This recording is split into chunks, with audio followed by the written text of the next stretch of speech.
Agora, mas a empresa cobra horário. Não cobra horário. A empresa quer que você chegue com o ônibus inteiro e com as pessoas em segurança. Será que as pessoas não conseguem entender isso? Muitas vezes as pessoas querem justificar a sua vontade de correr botando a responsabilidade da cobrança que a empresa faz. Pô, então assume então que não, eu sou corredor porque eu não gosto de aturar engarrafamento, eu gosto de correr. Assume, pô, porque eu ia falar que foi a empresa que cobrou? Pô, não tô defendendo a empresa, mas é verdade, cara. É verdade. Eu já fui corredor também, já fui vibrador. E não é porque me cobravam horário, não. Eu queria largar cedo e ir embora. Graças a Deus não teve nenhum acidente, entendeu? E muitos também que correm muito, nunca pode se gabar hoje. Eu nunca me acidentei. Eu trabalho há 15 anos, amigo. Nenhum dia igual ao outro. Você pode passar 100 vezes no mesmo lugar. Cada dia o cenário muda. Ontem atravessou uma pessoa na sua frente na passarela tal. Hoje atravessou uma outra pessoa na outra passarela no sentido contrário. Na direção do... É assim, cara. Ontem não tinha um acidente na via, hoje tem. Então cada dia o cenário da operação do ônibus é dinâmico. Ele é dinâmico, melhor dizendo. Entendeu? Então o cara pode falar assim: não, eu já desci essa serra um monte de vezes em quinta marcha, 70, 80 e nunca deu nada. Enquanto não deu nada, o passageiro vai bater palma pra você. Mas a hora que der um problema, meu amigo, a hora que der uma merda, você pode ter certeza que todas as vezes que você desceu a 80 vai ser lembrado ali. Entendeu? Eu sei que muita gente talvez pode até vai falar: Vaguinho, não tô falando desse acidente em si, eu tô usando esse acidente como pano de fundo, como reflexão. Se esse colega foi um colega que andava muito, se alguém, por exemplo, que conheceu ele e quiser comentar aí, pode. Se por um acaso ele é um cara que gostava de andar, infelizmente deu nisso. Se ele não gostava de andar, naquele momento ele talvez não estava na velocidade mais correta. Porque o ônibus não ganha velocidade de uma hora para outra, gente. É o que eu expliquei. Se você está descendo a serra lá, a velocidade máxima é 60. A velocidade máxima ali é 60, ok. E você está descendo a 60, se você precisar pisar no freio e perceber que ele não tem nada, você vai ter esses recursos que eu falei: freio de mão, redução, o que você puder para poder o carro diminuir a velocidade. Entendeu o que eu tô falando? É assim. Agora, se a velocidade máxima é 60, foi feito um estudo e eu desço a 80, é óbvio que se eu pisar no freio e não achar nada, o meu desespero pode fazer com que eu não tome essas medidas, puxar o freio de mão de leve, esteja com velocidade muito elevada para tomar essas medidas. E outra coisa, eu acho que as empresas deveriam, de modo em geral, né, principalmente empresas que operam muito em serra, deveriam fazer treinamento específico de serra, mas com simulações. Pega um ônibus aí cheio de motorista, põe lá na Serra das Araras e fala: a velocidade máxima é 45, ok. Eu quero que você simule que você está sem freio, mas você tem freio. Se precisar mesmo ver que não teve jeito, você vai pisar no freio. Você tem freio. Mas eu acho que tinha que ter umas simulações para ver se como é que o cara consegue se sair numa situação de perigo. Se ele consegue se sair bem numa situação de perigo. Se acabar o freio, como é que você vai agir? Como é que você vai reagir? Entendeu como é que é? Então eu acho que tinha que ter treinamentos mais específicos. A empresa tinha que separar um ônibus do novo, daquele que ele usa no dia a dia. Não é um ônibus velho que não está atualizado. Não, um ônibus novo, da frota mesmo. Põe lá e o instrutor em cima dos motoristas lá explicando para eles situações de emergência. Eu sei que existe o treinamento teórico de direção defensiva, preventiva. É muito bom, é ótimo. Só que a gente sabe que quando acontece na prática, a gente treme na base. Quando você pisa no freio que você não acha nada, você treme na base. Acho que até eu vou tremer na base, qualquer um de nós.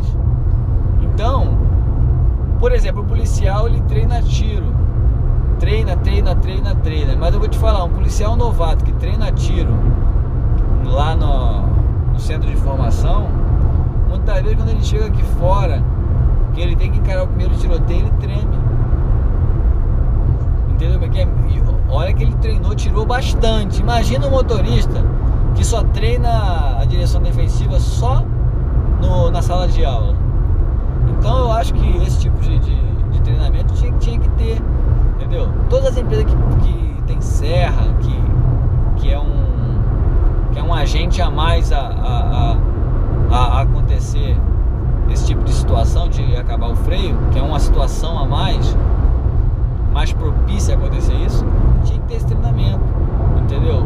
Eu, por exemplo, quando eu fiz o treinamento do Double Deck com os motoristas lá de Angola, ele tinha um sistema ESP, até eu coloquei vídeos aí do treinamento desse teste ESP. Eu tive que mostrar a eles na prática como é que funcionava. Por quê? Se eu falasse só na teoria, só no vídeo que eu mostrei para eles lá na sala de aula e no treinamento teórico, quando chegasse na situação real, eles não iam saber talvez o que fazer. Então eu coloquei todo mundo dentro do ônibus durante o treinamento. Eu tive liberdade para fazer um bom trabalho. Coloquei todo mundo dentro do ônibus. E na rodovia, num horário que já estava tranquilo, um trecho que não vinha ninguém, e eu fiz a simulação prática. Eu não forcei tanto quanto se fosse uma situação normal, mas eu dei uma forçada para eles poderem saber o que acontecia. Eles sentiram que o carro freia sozinho quando você tende a tombar. Então eu acho que as empresas têm que abrir um pouco mais a mente quanto a esse tipo de treinamento, porque é muito importante esse tipo de treinamento aí, prático, de situações adversas. Assim como tem treinamento, por exemplo, a São Geraldo Contígio faz treinamento noturno, né? 4 viagens de dia e 4 de noite. Para quê? Para que os motoristas possam simular uma situação adversa, que é a situação adversa de luminosidade, a situação adversa de motorista, que é o cansaço, enfim. Então eu acho que as empresas têm que simular também, especificamente descida de serra, simular uma falha de freios, mesmo tendo freio, mas simular uma falha de freio, tentar parar o carro o máximo possível sem pisar no freio. É possível fazer isso de forma segura, gente.